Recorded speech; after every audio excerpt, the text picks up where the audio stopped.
You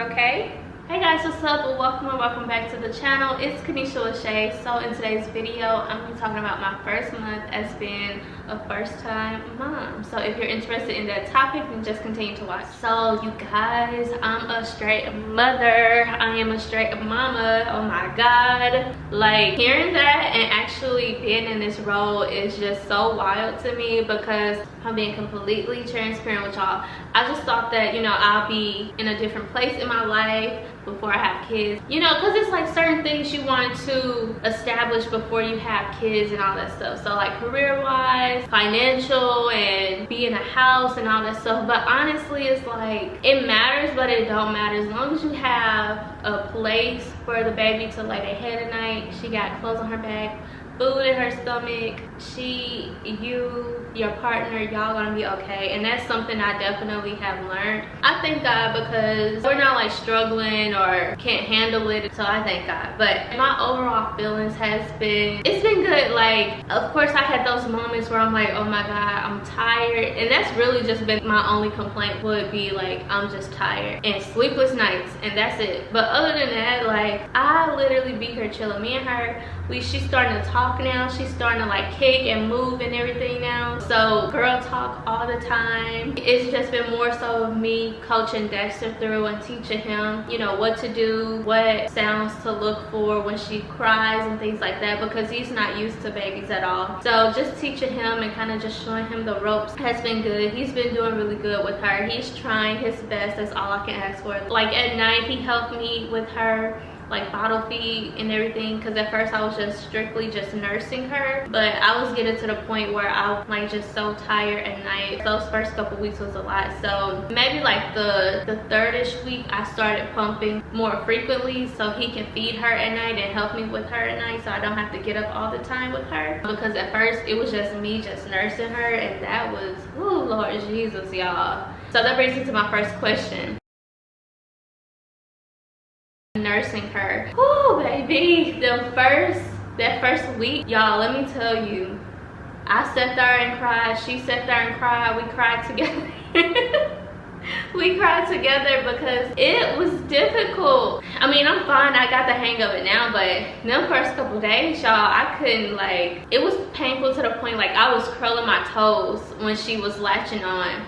Because once she has such a strong like pull, like suction, girl, and then her latch, she wasn't latching on correctly at first, so it was so painful. Like my nipples were like raw, they were sore, they were cracking. I'm like, girl, is this normal? I was sending pictures of my breasts to my lactation consultant. I was like, is this normal? But she actually came over here and helped me, and she showed me more like how to latch her on and stuff like that. So that was definitely very helpful. I would say if you do want to breastfeed, I highly recommend you get a lactation consultant. Don't try to figure it out yourself, because you probably gonna be in more pain trying to figure it out than just having somebody come over to your home and just showing you, you know. And now we good. She just have a really strong suction. Like when she nursed now, sometimes it'd be a little painful, and then I just relatch her on or whatever, but she just have a strong suction, so I'm used to it now. But at first, girl, I just remember this one night I was crying because I felt like she wasn't getting enough food. I felt like I didn't know if she was full, I didn't know if I was producing enough. But my midwife and the lactation consultant both told me that when they are newborns, they don't need that much milk. Like their stomach is literally super small, literally like the size of a marble, so they don't need a lot of milk, you know, the first couple days. So I was happy about that. But y'all, I'm telling you, that night when I was crying, I just told her, I said, babe, can you just go to Target and get her some Enfamil? And so he went up there, he got her, you know, the little Enfamil that they give you when you're at the hospital. I believe she drank, I think she didn't drink the whole bottle, or maybe she drank half of it.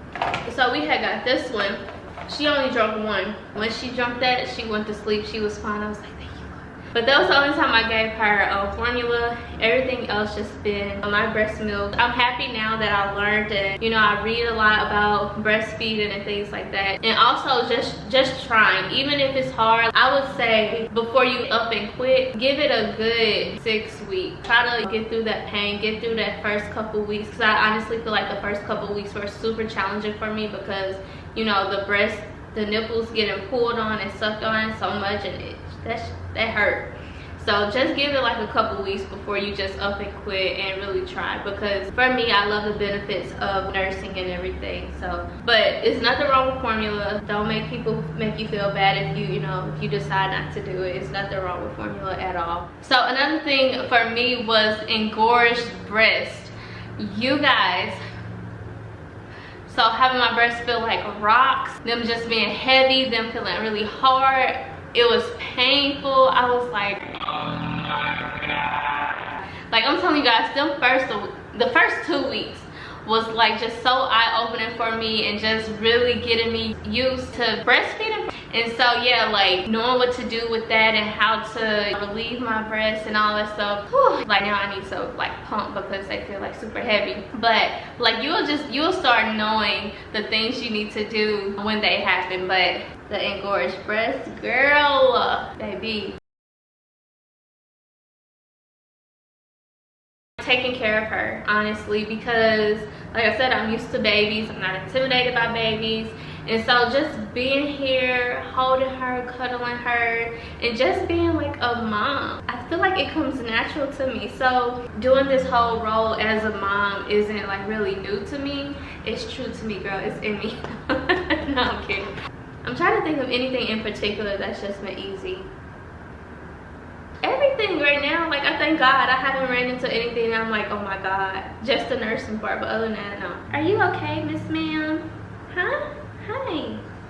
Hi, boo boo. Hi. And when I say she's a chill baby, I literally mean it. I remember like the second and third week, she'll like wake up and she'll be laying in her lounger, and she'll just be looking at the ceiling, like just staring at the ceiling. You know, like most babies probably start crying and stuff like that, but she literally just sits there and just stare at the ceiling. She'll stare at the ceiling fan, and that's it. I told Dex I want to get her like them little projectors that have like the stars and all that stuff on the ceiling, so she can have something to really look at. But yeah, like baby girl is, she's great. She's really great. Right now is her smiles. Oh my gosh, she's starting to smile now. She's starting to talk to me. What else? What else we have to do? You got hiccups? Yeah. What else, boo? And like it's so funny because every morning when she wakes up, I literally be in her face. I'm like, hi boo boo, hi mommy's girl. And she'll just start smiling, she'll start talking. That's literally my favorite part right now. And two, also experiencing this love, like this bond, it's like unbreakable. Like I would never ever stop loving her ever. And so experiencing this, it's everything. I really do love being a mom, and it's so crazy and it's so wow for me to say that and hear myself saying that, because I really wasn't planning on having kids, you know, until maybe like 33-ish or whatever. Or really I didn't even have a set age, but I didn't think it'd happen this soon. But I'm happy it did, because we doing it. Dexter and I, I feel like we're great parents to her and everything. So my schedule now, I feel like having a baby, you definitely have to kind of put their needs before you, obviously. So me is like, I'm like the last to shower at night. I mean, Dexter get her like if I need to shower or something like that, but 9 out of 10, I'm like the last to shower. I make sure she's fed before I am, and just putting all her needs before mine. When you're nursing, you are the cow, okay? You are the main source of nutrient for your baby. So it's very demanding, and you're very like always needed, especially when your baby starts to cluster feed. So it literally feels like you just fed your baby and they're hungry again. And I'm just like, girl, I just fed you like 5 minutes ago. And getting used to your breast always being in rotation took a lot to get used to. Leaking breast, like that part, I said it'll be so funny because I'll be like asleep, or I'll be holding her, especially when I be asleep, and I wake up and my shirt is like wet and like my boobs are wet, and I'm like, what is this? And my breasts are leaking. So definitely get nursing pads. Okay, so another thing that kind of threw me for a loop was postpartum sweats. I did not know that was a thing. So when I went to go see my midwife, and I was just talking to her. I was like, yeah, and I sweat so much at night. She was like, oh yeah, girl, postpartum sweating. And I'm like, that's the thing? She was like, yes, I used to wake up drenched. And I was like, that's how I wake up. So like at night, like I have the fan like blasted. I'll be so hot, especially like the first 2 weeks were like the worst, because my shirts would be soaked, my hair would be soaked. I was like, what is this? I had a fan blast in the air, and I'm like, Dexter, you not hot, you not hot? And he's like, no, I'm fine. So that was definitely something for me. I was just like, whoa, what is this? So yeah, I wouldn't say I experienced postpartum depression, and I thank God about that. But if postpartum anxiety is a thing, yes, I experienced that a lot. So let me tell you. So my mom and Dexter's parents, they didn't come down all together, but they were like, my mom came one weekend and Dexter's parents came the following weekend. So those whole 2 weeks, I was just like in shambles. So my mom had came, and I feel so bad, but this is how I felt. So she had came, and it's honestly, let me say this, it's because I've been seeing all them TikToks of like them little babies like going to the doctor and being sick and all that stuff, and getting sick and things like that from RSV. And so I'm like, I don't want her to catch anything, because she haven't been to a pediatrician just yet, because after labor we have a 2-week checkup and then a 6-week checkup with our midwife. So we didn't go see our pediatrician yet, but you know, we scheduled our appointment and we go soon. So I'm just like, I don't want nobody around her, I really don't want nobody touching her and things like that. So my mom had came, and I was wearing Yana, and so my mom had walked in and she like tried to kiss her, and I like turned her away. I like turned her away like this, and my mom was like, And so it was so funny, because my mom had got a hotel, but my sister stayed here with us. And so I was like, Angel, mama probably said, Nene acting funny, ain't she? And Angel started laughing. I was like, I know she is, because right now I'm just at the point, I'm not ready for people to really, you know, come and meet her and hold her, touch her, be in her face, kiss on her, and all that stuff. And so it really just gave me so much anxiety. Like when my mom was holding her and she had her like close up to her, I literally had to walk out the living room and go into the bathroom and just kind of like calm myself down and like, and just breathe, like, girl, it's okay. And then when Dexter's parents came down, I was being a little bit more chill, because I was like, you know, I want them to think I'm acting funny, but at the same time I was like, oh my god, oh my god, oh my god, they too close. They too close, I don't want them touching her. It's, to me, I feel like it was still early, like it was week 3, yeah, when they came and seen her. So I'm like, she's still like super new. Don't touch my baby. So, but let me say this, I didn't know how much like anxiety, stress, not having sleep and things like that can affect how much milk you produce, because like when my mom then was here and I was trying to pump, and Dexter's parents then was here, I was literally only getting like not even 1 ounce in each breast. And I was talking to my midwife about it. She was like, oh yeah, that can definitely happen. And she was just telling me like how your body reacts to certain things. And she said, just keep doing your breastfeeding. You're gonna see like what your body can take, what it can't take as far as food, stress, and all this stuff. And I was like, that is so crazy to me. So that experience really just kind of like taught me to speak up, because me, I'm really a quiet person. I'm super laid back. I really don't say how I feel a lot of the time. So now I definitely feel like I need to speak up, because I have somebody to protect. Somebody is my responsibility. So, you know, I had told Dexter, I was like, babe, I really don't want people to come to see her, you know, until like November. He was like, well, I don't know how the grandparents gonna feel about that. Honestly, I was like, I don't care how they're gonna feel, but I really should have stuck to my word. I mean, she's fine, she's not sick or anything, but just initiating boundaries and things like that, I feel like is definitely key when you are parenting, because you can't let somebody tell you how to raise your kid. And I'm not referring to like my parents, his parents, or anything like that. I'm just saying like in general, like you're gonna have to set boundaries. You are gonna upset people, and you know, people not going to be okay with the decisions that you make, but at the end of the day, this is your child.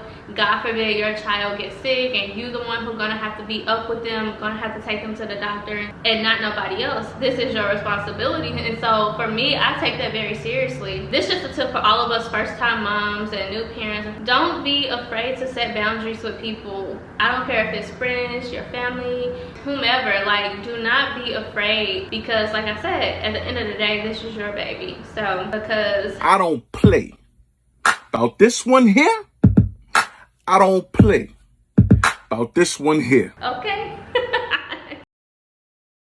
It's starting to go on play dates with my mom friends. So it's so funny. I have this one friend, our babies were literally due around almost the same day. Mine was due on the 4th. I think hers was due on the 3rd or the 5th. It was somewhere around there, but we were literally due around the same time. And so she had her baby first and then I had mine. But I'm so excited to like start going on like little play dates and things like that, like doing all the like mommy stuff. I'm excited to do that. I'm excited for like dance recitals. Well, whatever she want to do. I don't know what she wants to do. I don't want to be that parent that like push, you know, your kid into doing something they don't like. So whatever she wants to do or whatever she wants to explore, I'm definitely going to support her no matter what. So yeah, so we'll see what she's going to be into. I really don't even want to push her into like doing makeup and being like exactly like me, if that makes sense. Like, I really want her to have her own thing that she loves, and if it happens to be makeup, then that's even better. But whatever she wants to do, I'm excited to see her grow up. I'm excited to see her just kind of blossom into her own. Dexter and I was talking to, he was like, we wonder what type of like, what she's gonna be into, what her friends are gonna be like, how she's gonna talk. So I'm just really excited to see her like grow up and everything. Well, I don't want to rush it, but I'm just saying like I'm excited to see like that, and I'm excited for this journey that we are embarking on. So I know people love to say when the baby sleep, make sure you sleep. I am starting to take that advice, but at first I'm like, no, I got too much stuff to do. But seriously, make sure like you getting your sleep, make sure you taking care of yourself, getting your rest as well, because if you're not feeling good, if you're not performing your best, you can't pour into your baby and be happy and all that stuff and give them the love and care and attention that they really need. So definitely taking care of yourself, making sure you are happy. If that's just taking a long shower, a nice long bubble bath, if that's going to get your nails done, going to get pedicures, massages, whatever you need to do to make yourself feel good so you can be there for your baby, do that. Which brings me to my next point. I'm so excited. My midwife told me that I am clear to work out, so I'm definitely going to start going on little walks and things like that, because when I was in the grocery store last week, I was in there for about 30-45 minutes and trying to walk around, like it was a lot for me. I'm like, hold up, this is not like me, because I'm used to like moving and grooving and walking and all that stuff. And so just walking around, it wasn't like super painful, but it was a little uncomfortable down there. And I know it's because I probably sit a lot during the day and I really don't move my body around, because this just sitting around and lounging around type stuff, this is not me at all. Like, if you know me, I'm always on the go, I'm always doing something. So yeah. And then another thing, take advantage of the time when the baby is asleep. I know I just said sleep when the baby sleep, but if you're not tired, because sometimes it's like that, we're not tired when the baby is asleep, we're not sleepy when the baby is sleeping. So if that is you, instead of just sitting there strolling on your phone or watching TV, you know, get up, clean a little part of your house. If it's just the kitchen, you can clean, do that. If it's just the living room, you can clean, do that. If it's just the bathroom, do that. But you know, still trying to make time and use your time wisely when you do have free time, when the baby isn't in your arms. That's something I definitely had to do, because at first, like the first couple weeks, well, the first couple weeks, I really couldn't move around. I was just still in a lot of pain down there, like it hurt to walk and all that stuff. So I was still like in the bed, but now I try to like clean up and stuff while she sleeps. So definitely try to do that. One thing that I'm learning to do, and I'm learning to kind of like let go of a little bit, but it still gives me anxiety, is letting Dexter keep her while I'm gone. So for me, I still do like freelance makeup. So like last weekend I had a wedding. I was gone, I think like 4 or 5 hours. And that kind of like freaked me out, because I haven't been away from her for that long. So allowing him to really just play his dad role and be there with her and take care of her is just, it's a lot. It gives me anxiety and it makes me feel uneasy sometimes, but I know he's a good dad and I know he's going to take care of her. As long as I have the milk here for her, she should be good. So if you're like me, if you have somebody, if you have help, make sure you take advantage of your help, because it's honestly, it's only him and I have family here as well that if I needed them to watch her for us, I'm pretty sure they do it for us as well. So, but take advantage of the help that you have. I know it's gonna be hard, especially like the first couple weeks. The first couple weeks, I'll just say, girl, this your baby, love on your baby, hug on your baby, and all that stuff. Which brings me to my next point. Don't let nobody make you feel bad for holding your baby all the time, because I definitely grew up hearing, if you hold that baby all the time, they're gonna be spoiled and this and that and that. But if you think about it, okay, really the cycle of pregnancy is 10 months, and so that last month, the 10th month, the baby's still developing, your baby is still used to being inside of you. They're used to that. So when they're little like that, when they first come out at 9 months, they're gonna want that same, you know, warmth, want to hear your voice, because you are their home. So don't be afraid to hold your baby and cuddle your baby and snuggle with your baby and all that stuff, because they love that. That's what they need. And so that I had to get used to, because at first I was like, I don't want to spoil her, I don't want to spoil her. But I was like, you know what, no, this is my baby. I'm gonna hold her as much as I want to. I don't care if she's spoiled. Having a baby has definitely taught me how to slow down and literally take it day by day, because like I said, I'm just so used to like moving around and being on a go. Like I can't, like I literally have somebody to take care of and everything. So just slowing down and really taking it day by day. I'm trying to do a little bit more and everything. So drink your water, drink a ton of water, because breastfeeding, you need a ton of water. And make sure you are eating, because I noticed like maybe like the 3rd week I wasn't eating as much. I didn't produce as much milk anymore. So make sure you are taking care of your body, like internally as well as externally. Like advice too for first time moms or just moms in general that may be struggling with like always holding a baby and things like that, but you still need to get things done around the house. For me, what I do, I have like a portable swing, and I sit it in my filming room, and I'll just sit her down in her little swing, let her swing while I'm editing.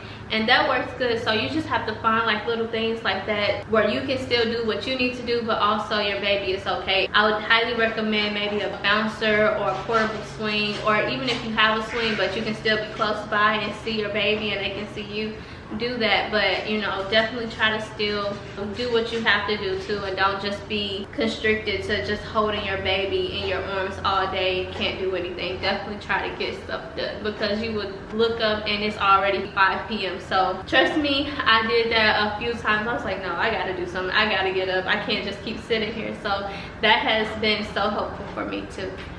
Advice that one of my friends had gave me, because I was talking to her, I had posted this when I was pregnant, and I had posted something on my story, and somebody had commented back like, you don't need to be doing that and this and that and that. And I was talking to one of my other mommy friends about it. She was like, girl, look, forget what they saying. You know what's best for you and your baby. Do what's best for you and your baby.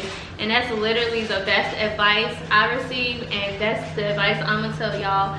Do what's best for you and your baby. You know your baby is best, so it don't matter what other people are saying. What works for them is fine, but it may not work for you. So again, if there's any type of videos, any mommy and me type videos, any routines you guys want to see from me and baby Yana, let me know, and I will get on that and start doing those. But thank y'all so much for watching this video. I hope you enjoyed it. Until next time, I'll see you on my next upload.